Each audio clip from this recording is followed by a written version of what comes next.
It's that time of the week. Time to talk about who's in and who's out for UCF Saturday versus Baylor.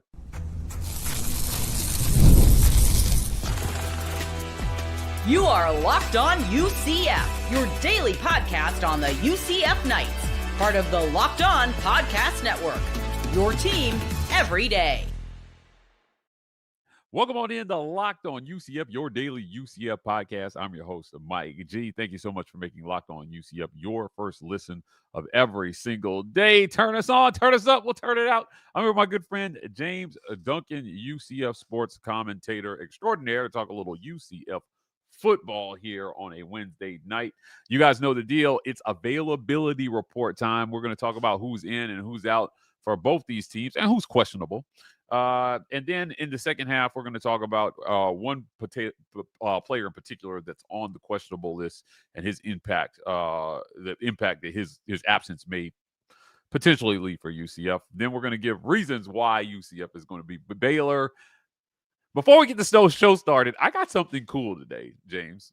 I got something cool that I want to show off. It came the belt. So this here is let me see, make sure I can get this in front of the camera here. This is a Peach Bowl belt from 2017 from when Auburn and UCF played. When UCF whooped Auburn's butt. The champs are here from 2017. It's crazy the things you come across doing what I do. Again, I'm going to try to hold this up to the camera. They have like the past champions on here. So obviously you can't see anything past 2016 there. But I thought this was cool. I'm going to check, like when I build my studio, this is going on the wall here. But this was a championship belt here from 20. I don't like the Auburn thing showing. Let's get UCF showing here. Right, from 2017 when UCF took down Auburn to go undefeated. I'm gonna try. I may wear this for the whole show. Honestly, like just it's a good look. Y'all can see what greatness feels like here. Actually, this thing is quite heavy, so I'm not gonna wear it. But solid. I know somebody who worked on staff and said, Mike, do you want this? And I was like, yes, I absolutely want that. So that will be going up behind me here for every show moving forward. But look, UCF hopes that they can recreate some of that 2017 magic here.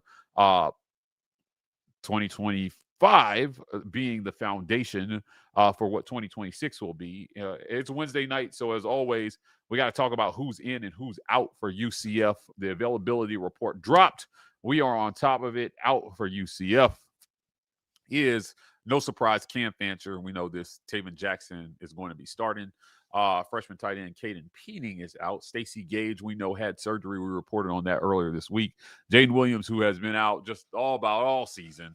And linebacker Troy Ford Jr. is out for UCF. Moving down the list here, questionable is Paul Rubelt. He was out last week. Marcus Burke and tight end Thomas Wadsworth.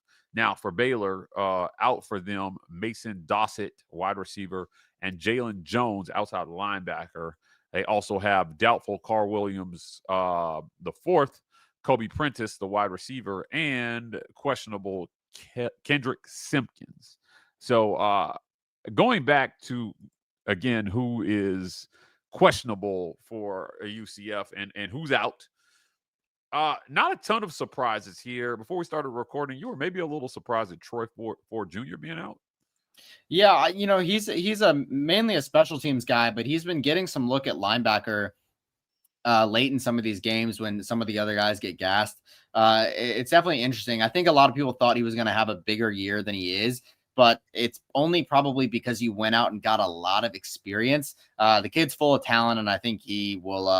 I think he's going to be a big impact on our linebacker core next year. So, I hope he gets better, and I hope he gets, stays in shape and everything. But not a massive impact on the Knights currently, but maybe in the future.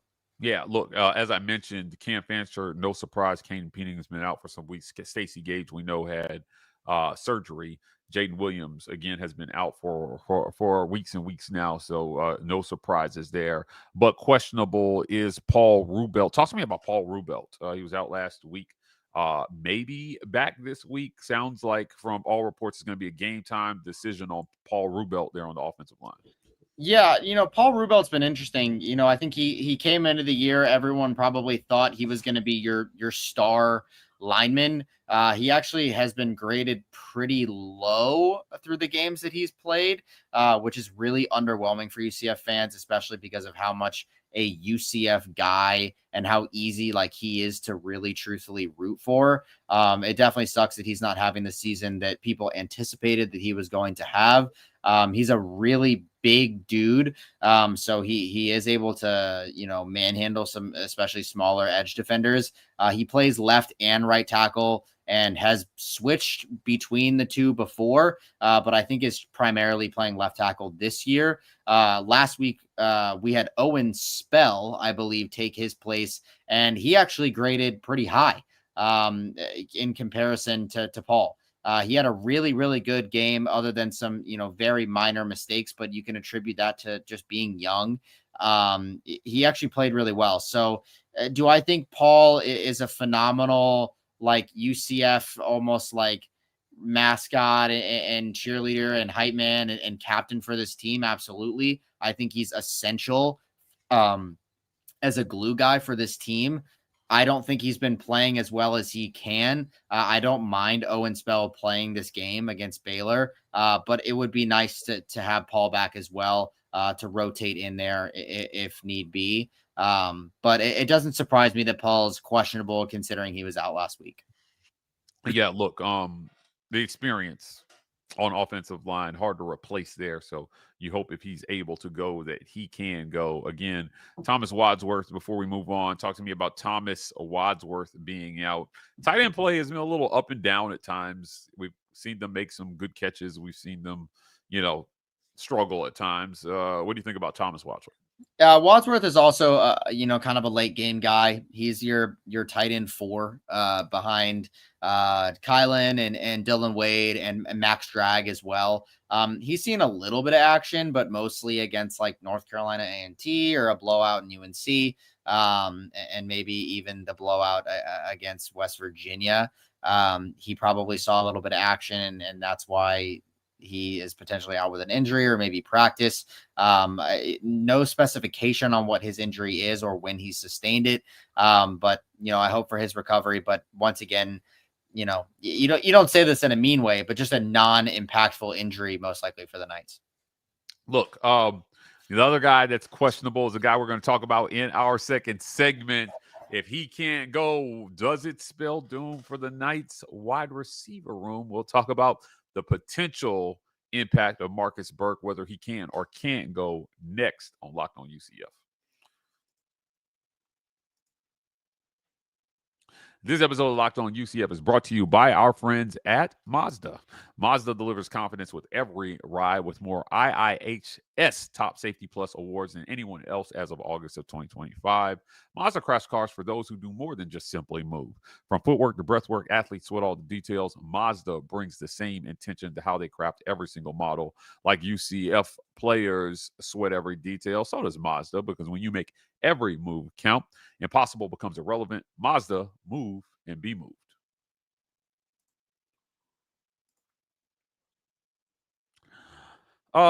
Marcus Burke is questionable, and he's been a weapon for the Knights so far this season. If he can't go, this is a wide receiver room that Scott Frost says he likes a lot. And Marcus Burke has been a downfield threat for Scott Frost and Mackenzie Milton. Talk to me about whether his potential impact if he can't go. I'm almost at a loss for words. I like UCF in this game, but I was not expecting to see his name on the questionable list here midweek. I think this one hurts if he can't go. Yeah, I think you'd be surprised at the production. If you look at the numbers, you wouldn't look at this guy and be like, wow, he's a major aspect of your team. Last week, only one catch, and it was the Odell Beckham, Michael Jordan-esque catch all over, Sports Center top 10, whatever you want to call it. It was an amazing of the catch. year in the Big 12. And listen, he took a hit on that catch too. If you look at the end of that catch, he did take a hit. So he had 2 catches for 35 yards against UNC. He had 2 catches in the KSU loss. He had 0 catches in the Kansas game, 3 catches in the Cincinnati game. You're not looking at someone with astronomical production, but it seems like he's come up for you in really big moments. And part of that is just UCF is not a pass first offense. And they also have a lot of wide receivers out there. One of your more like targeted guys is Dwayne Thomas Jr. Marcus Burke is kind of that reliable deep threat. If you need somebody, you kind of just throw it up for him. He's your 50-50 ball guy.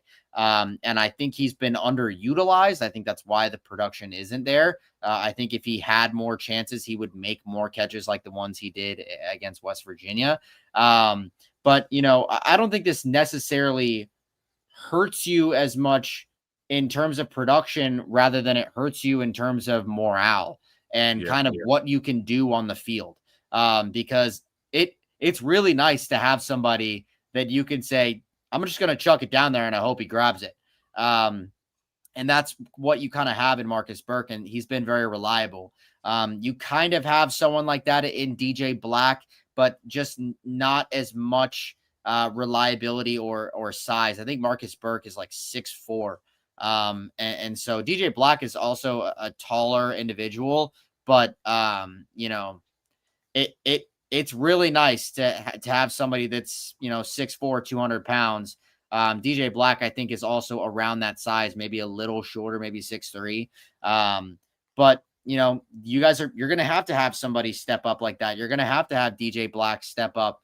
Potentially Carl Jenkins sees some more playing time this week. Waden Charles takes a step up. You already know Dwayne Thomas is already in that running, wide receiver room playing a lot of snaps. So I think you see some guys maybe you didn't see before. Maybe Caleb Rollerson starts making more of an appearance. Chris Domerkamp with his last week's expeditions having 2 touchdowns. I think this is a big wide receiver room, mostly a wide receiver room by committee, other than Dwayne Thomas Jr., who's probably out there almost every play. Yeah, I got to say, they have done a good job spreading the ball around this wide receiver room. Dwayne Thomas Jr. leads all wide receivers with 30 receptions, but behind him, you got 17 receptions for DJ Black, 14 for Chris Domerkamp, 11 for Marcus Burke, and Waden Charles has 12. So any given day, they could be coming at you. Again, Dwayne Thomas Jr., I think, has kind of risen to the top of this wide receiver room. But Scott Frost likes all these guys. And if you're Taven Jackson, you want one more guy out there that can go out and make a play or win a 50-50 ball for you. You mentioned the catch. It was a hell of a catch. Oh, yeah. Or like if you can make that catch, you can make any catch potentially. So in a game that could come down to that one big play that's made or not made, again, even though he's not the leading receiver in this room, I think missing him and his 15.3 yards per catch hurt. Yeah. Right. And you got to look at Dwayne Thomas Jr.'s production and that really jumps out at you at 30 catches. And by the way, I would like to say 30 catches and 0 drops. 30 catches, 0 drops. Has one of the longest no drop streaks in the country. Dwayne Thomas Jr. with some pretty reliable hands there. But mostly it's because of the dinking and dunking down the field. Dwayne Thomas is your wide receiver screen guy, your bubble screen guy, your drag guy, your slant guy. He's the guy that you are hitting on all those routes. Domerkamp is more of your deep end guy, and Marcus Burke is more of your deep end guy. DJ Black's more of your deep end guy. You even saw, Caleb Rollerson in the mid range. These guys are being used more in the middle to long range, but Dwayne Thomas is hoarding the receptions in the short yardage. And that's something that's really, really important to see. And that's why his production is so insane, because of all of those things. So, every pro has its con. And so I think that's just one of those scenarios where, yes, you have Marcus Burke potentially, it's not even 100% that he's out. But you have maybe he's out. You have about 4 or 5 guys in your wide receiver room that can fill his place if need be. Yeah, absolutely. Look, Marcus Burke may or may not play, but either way, I think UCF's going to win this game. James, I think UCF's going to win this game. We got to do a pregame show, so I'm not going to give up my score prediction yet, but I've spoiled it earlier this week. I think UCF takes down Baylor. We're going to talk about why UCF is going to win this game next on Locked On UCF, right after a quick word from our sponsors. This episode of Locked On UCF is brought to you by our friends at Peloton. Peloton is shaping the future of fitness with the brand new Peloton Cross Training Tread Plus. Powered by Peloton IQ, it's their most advanced equipment yet, designed to give you real-time guidance and endless ways to move, whether you're running, lifting, or cross-training with your favorite instructors. This is training reimagined. Peloton is built for breakthroughs with tools that can help you plan and stay motivated and reach peak performance. So let yourself lift, flex, and push forward. Explore the new Peloton Cross Training Tread Plus today at onepeloton.com. Get in shape with Peloton.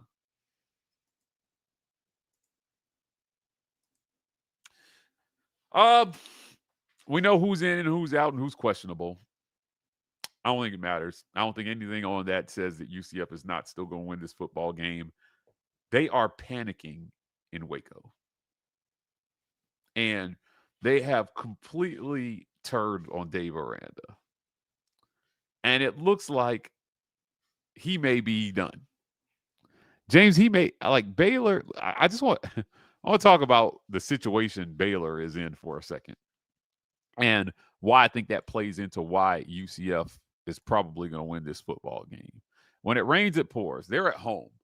The ESPN matchup predictor giving Baylor only a 51.3% chance to win this football game.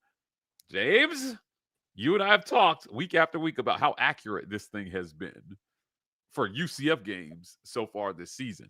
And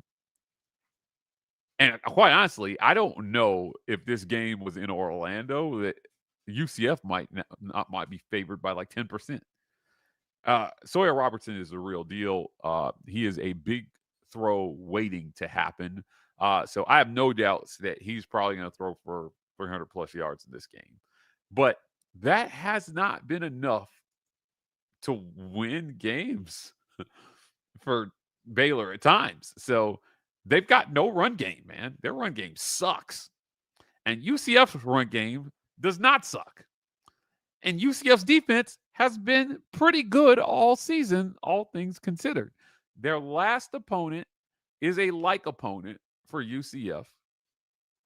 Both Baylor and UCF play Cincinnati at Cincinnati in their house. And I gotta say, the Knights played much better against Cincinnati than Baylor did. Matter of fact, they let Cincinnati drop a 41 spot on their defense, and they barely mustered 20 versus UCF. UCF's going to win this football game because I don't think that their offense is going to be able to come up with enough against this UCF defense. I think that UCF's defense is going to be overlooked and underrated by a lot of Baylor people because of the record. And, it's Scott Frost's first year and 4-8 last year. And everybody thought UCF was going to be the worst team in the conference. And I hate to tell you, but they are not the worst team in the conference. Not at all. Not even close is UCF. I mean, I think a lot of UCF fans thought UCF would be the worst team in the conference. And we said, look, man, they were better than their 4-8 record. So talk to me, man. How are you feeling? Like I said, I'm every day that passes, I feel a little bit more confident that UCF is going to whoop some ass on Saturday. Yeah, it's funny. I watched the Dave Aranda press conference, and it's interesting. The difference between him and Scott, you can definitely tell You can definitely tell one of them is just so worried about losing their job. Scott is this kind of free-flowing guy. And they even asked him, they were like, hey, last time we played Baylor, they dropped 27 points in the fourth quarter. And he goes, when did that happen? And it was only 2 years ago. It was only 2 years ago, Mike. I was there. It was the most brutal loss that I've ever been to in my entire life. We were up 35-7 late in the third quarter, and we lost. And that was the last time that we played Baylor. So this is a get back, not only for UCF, but for me, Mike. For me. And, okay, all right. It's interesting. So I watched these press conferences, and Dave Aranda is just, he's so worried about his job. They fired their offensive line coach because of personal issues. It seemed like there was something going on with him and his players in the unit. And now they have offensive line analysts teaching the offensive line schemes for this upcoming game. Mike, all of this stuff spells disaster for me. And when you look just at the stats of the running that they've been giving up, it is brutal, Mike. I mean, I don't think we've played a running defense this soft. And every single game, we see Miles that much, literally this close on a block to tearing off for 70 yards. I think this could be the game where Miles has 120 plus yards and Jaden has 120 plus yards. I think this could genuinely be a game where those two both have 100 plus rushing days because there's no Stacy. So you got to think about it. They're going to get every situation where there is to run. And also something that you notice that's not on the injury report, Ja'Curry Brown. You could put Ja'Curry in running situations. There's a comment that I see right here that I want to address because look at this. They said put him in at wide receiver, put him in at running back. Put him in at quarterback and let him fake it to the running back all day. That's an easy 3-4 yards if you need it, maybe even 6 or 7 if he needs it too. I think it's insane how good I feel going into this game based on the fact that we still have 3 losses. That I feel like we totally were in each one of those games. And I just genuinely think that if you look at the stats, Mike, if you just sit there and you look, I don't even see why Baylor's got 51.4% on the ESPN predictor. I'll tell you. Yeah, it's a home field advantage. Look, Baylor, if they lose this game, they can miss a bowl game. I would agree with you 100%. They could miss a bowl game because they need 2 more wins to get there. So if you lose to UCF, you got to close with Utah, at Arizona, and then Houston. And 2 of those are currently top 25 teams. You can miss a bowl game. So they need this one. Aranda needs this one. I mean, look, man, I don't know what it is about. I seem to be, my coverage is always adjacent to some coach that's on the hot seat. It seems lately, over in other world, that coach is coaching for his job this weekend. Aranda's coaching for his job this weekend. I don't know. Look, they're 2 straight losses to TCU and Cincinnati. Now you got a scrappy UCF team. They're reeling a little bit. And I mean, if they watch the tape, they know that this UCF defense can cause them some problems. And so, if you get after Sawyer Robertson, I could see a pick 6 being a factor in this game. UCF could absolutely lose this football game. Oh, 100%. They could lose this football game because Sawyer Robertson is good. Now, his completion percentage isn't that great, but they give him volume. So, versus Cincinnati last week, 26 attempts was his lowest by far on the season. So they'll let him sling it 35 to 50 times a game if they need to. They play from behind a lot this season, so that's why I think you see a lot of those higher yardage totals for him. But if you're UCF, go in, man, and take their lunch early. Force some 3 and outs. As you mentioned, that run game sucks. Their run game is soft, but their run defense is also soft. Anything about the run and Baylor is soft. So if your culture is in place and you got your guys tuned up and ready for this one, I'm telling you, you can go in and you can shell shock them early and then hold on for dear life. Now, look, man, they made a game out of some of these things. Again, they beat SMU 48-45. they pulled out a 1-point win versus Kansas State, who, they probably have the most dominant win Kansas State does over UCF so far this season. I think this is a bad matchup for Baylor at the wrong time. Yeah. That's what I think. There are only 2 game scripts in which I see Baylor having a chance to win this game. And one of them is easy. One of them is don't get yourself into a shootout. Yeah.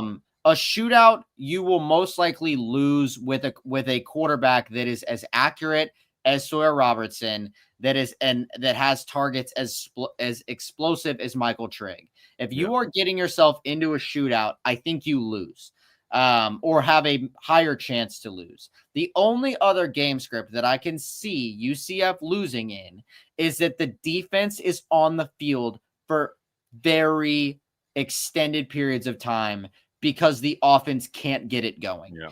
If you are UCF, you need to at least match in terms of time of possession. I think if you do what you did against Cincy, you win this football game because it's Baylor.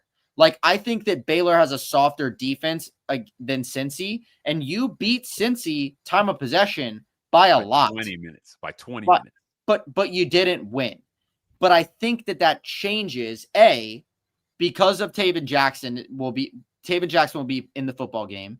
And I believe that run is going to offer you more explosivity in plays where you couldn't get it going against Cincinnati, but you will get it going against Baylor. And so you need to find those opportunities to keep your defense off the field. If the defense is rested, the defense will perform. They are a top 20 defense in the country. You have to rely on them, and you have to hope that those guys will continue being top 20 in the country against probably their only real, I don't want to say only real, because they played Brendan Sorsby, they played Jaden Daniels, so it's not like they haven't played good quarterbacks, but this is their first time going against an air raid team. Yeah, this is nation's leading passer for sure. Yeah. So, but look, it's not going to be all about what Sawyer Robertson can do. It's going to be about what Taven Jackson can do. The maturation of Taven Jackson, potentially a huge storyline in this one. I think he solidified himself as a starter moving forward. Difference between these two teams: Taven doesn't have to carry UCF to win. I think Sawyer has to carry Baylor to a win. So the more well-rounded team, I think, is UCF in this one. I think they come out with the win. I think UCF fans are happy with the result. James Duncan, UCF sports commentator, joining me on a live here Wednesday night to update on injuries and talk about why UCF is going to win. Look, if I got to eat crow on Saturday, I'll eat it, but 60% of the time, I'm right every time. So we'll see how it goes, guys. That's it for another great edition of Locked On UCF with my guy James Duncan. We'll be back at you guys tomorrow with more Locked On UCF.